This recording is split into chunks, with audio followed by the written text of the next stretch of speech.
Olá, eu sou o professor Nicolas e esse é o primeiro vídeo do nosso projeto Dicas Literárias Latino-Americanas. A ideia do projeto é ser uma porta de entrada para a literatura latino-americana, difundir e fomentar textos escritos aqui no nosso continente. E aí eu vou aparecer aqui uma vez por semana com uma dica de autor e de textos diferentes escritos aqui no continente. A gente vai ter textos de autores argentinos, uruguaios, que escrevem em espanhol, e para o projeto a gente vai trazer o texto traduzido para facilitar esse primeiro contato. E também vamos ter autores brasileiros, e aí a gente vai vendo semana após semana. Eu resolvi começar o projeto com o Eduardo Galeano, autor uruguaio, que além de ser um dos meus autores favoritos, eu acredito que ele abrace muitos estilos de textos. Eu acho que é um bom ponto de partida para a gente começar a ver a literatura latino-americana, principalmente por ele, na vida dele, escrever muito sobre o continente também. Eu separei aqui um slide só com algumas informações básicas dele, e eu vou deixar na descrição do vídeo um link com uma biografia mais completa dele para quem tem interesse de conhecer mais a fundo. Depois pode buscar. O Eduardo Galeano foi autor de mais de 30 livros traduzidos para cerca de 20 idiomas e nasceu em Montevidéu, aqui pertinho, em 1940 e faleceu recentemente em 2015. Eu trago essa informação de que ele pensava em ser jogador de futebol, mas percebeu que não tinha talento para isso, mas veio escrever muito sobre esporte porque realmente é uma parte bastante interessante da, da produção literária dele. Eu tenho até inclusive aqui esse livro, Futebol, a Sol e a Sombra, que é muito interessante e eu acho que no futuro a gente pode vir trabalhar com um texto desse, fazer uma edição especial de futebol, uma edição especial de esportes na literatura latino-americana. E aqui embaixo uma questão muito importante. Nos anos 70, com o regime militar no Uruguai, ele foi perseguido pela publicação do seu livro As Veias Abertas da América Latina, obra referência de esquerda. É, a questão das ditaduras na América Latina é, é muito presente nos textos do Galeano. Ele sofreu muito com isso, ele escreveu sobre isso, e a gente vai ver um pouco disso nos textos dele. E aí, em 1973, ele é preso pelo golpe militar no Uruguai e se exila na Argentina. Vou mostrar para vocês algumas imagens dele para ver como ele era mesmo. E aqui, em frente ao Café Brasileiro, em Montevidéu, que é um café muito conhecido por ser frequentado por autores da época. E aqui uma outra foto de um mural que eu acho lindo, lindo feito para ele, com o rosto dele, com esse olhar que ele tinha muito marcante. Como ponto de partida do projeto, eu escolhi o Livro dos Abraços. Eu tenho aqui até uma versão dele em espanhol que eu consegui. É difícil de conseguir, mas dá para conseguir. E para mim é um livro muito, muito interessante para começar o projeto pela forma como ele é. Ele é organizado, como dizem, é um compilado de contos e crônicas, e cada página é um texto diferente. Não é um livro para tu devorar, se quiser pode, é claro, mas deixa eu ver se eu consigo mostrar aqui. Cada página é um texto diferente. O que para começar a leitura é uma maravilha. Tu abre, lê um, dois, três textos, ele é muito bom. E todos são textos muito importantes, sempre tem uma mensagem de fundo. Se a gente parar para pensar sobre os textos, sempre vai ter alguma coisa além do que está escrito ali. Eu escolhi ele e fiz uma seleção de alguns desses textinhos que a gente vai ler junto, e eu vou dar uma pincelada assim por cima. O que é bom deixar marcado é que cada um tem a sua leitura do texto. Eu vou dar aqui um pouco da minha interpretação para a gente conversar um pouco no vídeo, mas que cada um leia por si, tenha a sua interpretação, pode falar nos comentários a sua interpretação, pode me chamar, eu vou deixar meu contato depois, para a gente conversar, para a gente trocar ideias sobre esses textos que para mim são muito bonitos, muito interessantes de começar uma discussão. Mas lembre sempre de fazer a sua leitura por si, pensar sobre os textos, reflexionar sobre os textos, para a gente conversar sobre eles. Eu escolhi como porta de entrada dois textos que para mim diz muito sobre a função do escritor, e sobre do professor, do contador de histórias. E são os textos A Paixão de Dizer 1 e A Paixão de Dizer 2. Eu vou tirar a câmera aqui para a gente ler, para não ficar a minha cara no meio do texto. E esse é A Paixão de Dizer 1. Marcelo esteve nas neves do norte. Em Oslo, uma noite, conheceu uma mulher que canta e conta. Entre canção e canção, essa mulher conta boas histórias e as conta espiando papeizinhos como quem lê a sorte de soslaio. Essa mulher de Oslo veste uma saia imensa, toda cheia de bolsinhos. Dos bolsos vai tirando papeizinhos um por um e em cada papelzinho uma boa história para ser contada. Uma história de fundação e fundamento. E em cada história a gente quer tornar a viver por arte de bruxaria. E assim ela vai, ressuscitando os esquecidos e os mortos. E as profundidades desta saia vão brotando as andanças e os amores do bicho humano que vai vivendo, que dizendo vai. Eu acho tão bonito esse texto, para começar, por essa parte de reviver os mortos a partir dos textos, a partir das histórias. Eu acho tão bonito e eu acho que é a função do contador de histórias, a função da gente lembrar da nossa história, de não deixar esses esquecidos. E eu acho que é muito o que faz o Galeano nesse livro, que em vários momentos as pessoas que ele cita nos textos são pessoas são realmente histórias dessas pessoas. Muitos que já se foram, e evocar essa memória a partir dos textos é ressuscitar, é dar voz para eles também. E é não deixar as pessoas esquecidas. A Paixão de Dizer 2. Esse homem ou mulher está grávido de muita gente. Gente que sai para os seus poros. Assim mostram, em figuras de barro, os índios do Novo México. O narrador, o que conta a memória coletiva, está todo brotado de pessoinhas. Eu acho tão bonita essas figuras de linguagem que ele faz, de esse homem ou mulher grávidos de muita gente, que pelos poros estão brotados de pessoinhas. É o contador de história que traz com ele muita gente, traz muitas memórias. E isso é não deixar essa memória ser esquecida e ser apagada. Ao menos eu vejo assim. Eu acho que ele sintetiza bem aqui o que é ser esse contador de história, qual é a importância de ser esse contador, de levar a história para os outros, que é muito a função do escritor, né? E seguindo para o próximo texto, além da paixão de dizer, a função do leitor. A função do leitor 1.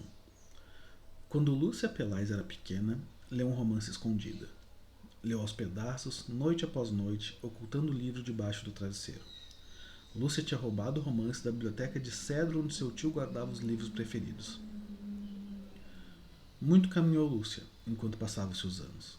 Na busca de fantasmas, caminhou pelos rochedos sobre o rio Antioquia. E na busca de gente, caminhou pelas ruas das cidades violentas.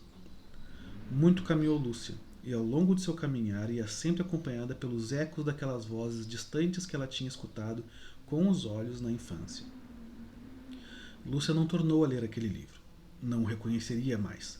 O livro cresceu tanto dentro dela que agora é outro, agora é dela. Para mim, esse texto traz uma reflexão muito importante, que é do papel da literatura na formação do ser humano, na formação de caráter, na formação como pessoa, e de que nunca é só um livro por um livro. Tudo que tu lê modifica um pouco de quem tu é. Eu acho que esse texto ajuda a justificar o nosso projeto, da importância da leitura, da importância da formação de leitores para o desenvolvimento pessoal das pessoas. A leitura ajuda em cada ponto da formação cognitiva das pessoas. Seguindo, a função do leitor 2. Esse texto, para mim, é muito interessante e vem muito daqueles primeiros do contador de história, e que eu falei que tem muito a ver com o Galeano e com a escrita desse livro, e eu vou ler e a gente conversa sobre ele já já. A função do leitor 2. Era o meio centenário da morte de César Vallejo e houve celebrações na Espanha. Julio Vélez organizou conferências, seminários, edições e uma exposição que oferecia imagens do poeta, sua terra, seu tempo e sua gente. Mas naqueles dias, Julio Vélez conheceu José Manuel Castañón, e então a homenagem inteira ficou capenga. José Manuel Castañón tinha sido capitão na Guerra Espanhola. Lutando ao lado de Franco, tinha perdido a mão e ganho algumas medalhas. Certa noite, pouco depois da guerra, o capitão descobriu por acaso um livro proibido. Chegou perto, leu um verso, leu 2 versos e não pôde mais se soltar. O capitão Castañón, herói do exército vencedor, passou a noite toda em claro, grudado no livro, lendo e relendo César Vallejo, poeta dos vencidos. E ao amanhecer daquela noite, renunciou ao exército e se negou a receber qualquer peseta do governo de Franco. Depois, foi preso e partiu para o exílio. O que eu cito aqui do contador de histórias, no caso do Galeano, é que todas as pessoas são reais. E é uma versão da história a partir do ponto de vista dele. O meio centenário da morte de César Vallejo, a conferência organizada pelo Julio Vélez e a história de José Manuel Castañón, que realmente lutou no exército de Franco, depois, por conhecer a história dos vencidos, abandonou o exército, foi preso e partiu para o exílio. Eu gosto como esse texto tem mais de uma vertente, porque ele mostra essa história do ponto de vista do Galeano, de seus amigos, seus conhecidos, dessa descoberta do José Manuel Castañón a partir da leitura e trocando de lado, ele que lutou a guerra do lado do Franco, depois trocou de lado e foi obrigado a se exilar na Venezuela. Isso é muito interessante. Tu lê esse texto com tantos nomes, tu ir buscando eles depois como informação, tu vê que a história vai se expandindo muito. E tem esse lado e também da importância do texto, a importância da função do leitor, como ele diz, de a partir da informação, da discussão sobre ideias, do difundir ideias, tu pode mudar muito a cabeça, tu pode desenvolver muita coisa. E leva a gente a pensar por que sempre um dos primeiros atos, coisas que acontecem nas ditaduras, é a queima de livros, a proibição de livros. Por que esse livro que o Castañón descobriu era um livro proibido? E por último eu trago 2 textos que desde a primeira vez que eu li eles me marcaram um pouco. Eu acho que era legal terminar aqui esse primeiro vídeo com eles. E o primeiro é A Desmemória 1. Estou lendo um romance de Louis Erdrich. A certa altura, um bisavô encontra seu bisneto. O bisavô está completamente lelé. Seus pensamentos têm a cor d'água e sorri com o mesmo beátifico sorriso de seu bisneto recém-nascido. O bisavô é feliz porque perdeu a memória que tinha. O bisneto é feliz porque não tem ainda nenhuma memória. Eis aqui, penso, a felicidade perfeita. Não a quero. Eu gosto como o Galeano reforça essa ideia de memória e do quanto é importante a gente ter essa memória, ainda que para relembrar para momentos ruins. Por isso que o bisavô é feliz, porque não tem mais memórias, não lembra das coisas ruins que passou, mas também não lembra das boas, e muita coisa se perde nisso. Quando tentam apagar a memória, como no Brasil sempre aconteceu apagar a memória dos povos indígenas, olha quanta coisa se perde. E tu pode fingir que está tudo bem, tu pode dizer, não, finge que essa parte não existiu e segue a vida, não tem por que se preocupar com isso. Mas não, é a nossa história, a raiz de povos que sofrem muito e tem uma tradição cultural muito grande que simplesmente são esquecidas. E esse não querer essa felicidade do fingir que nada aconteceu, que é afirmar isso, é afirmar que não. É importante sim olhar para trás, é importante lembrar das coisas tudo que aconteceram, e não só nesse contexto mais amplo assim, mas da nossa vida também. Que ruim seria não lembrar das coisas ruins que a gente passou também. Ainda que tem algumas que é melhor deixar quieto. E por último, o texto O Medo, que eu acho que deixa uma mensagem muito bonita também. Certa manhã ganhamos de presente um coelhinho das Índias. Chegou em casa numa gaiola. Ao meio-dia, abri a porta da gaiola. Voltei para casa ao anoitecer e o encontrei tal qual o havia deixado. Gaiola dentro, grudado nas barras, tremendo por causa do susto da liberdade. Eu acho tão interessante essa mensagem de quantas vezes a gente se vê preso por causa de coisas, barreiras mentais que a gente tem, por medo do que pode acontecer, do que não pode acontecer. É, aquilo do por que tu não te joga, o que te segura. E uma pessoa que passa muitos anos com tantas barreiras assim, a partir do momento que consegue se liberar, pode ficar em estado de choque, fica presa e impossibilitado de fazer coisas que sempre teve vontade. Eu acho interessante ter essa reflexão de que quantas vezes coisas nos prendem que a gente nem sabe dizer direito o que é. E bom, que esse texto e essa reflexão sirva para a gente conseguir explorar novas coisas, conseguir entender que medos são esses, que coisas são essas que nos impedem de realizar coisas que a gente sempre quis. E é isso. São esses textos do Galeano que eu escolhi para a gente conversar um pouco. E espero que tenham gostado, que vocês façam a leitura de vocês. O livro tem muito mais texto. Realmente vale a pena a leitura. E é isso. Eu vou deixar como dica dois vídeos sobre o Galeano que ajudam a gente a entender um pouco sobre como era o Galeano, a maneira de fala dele.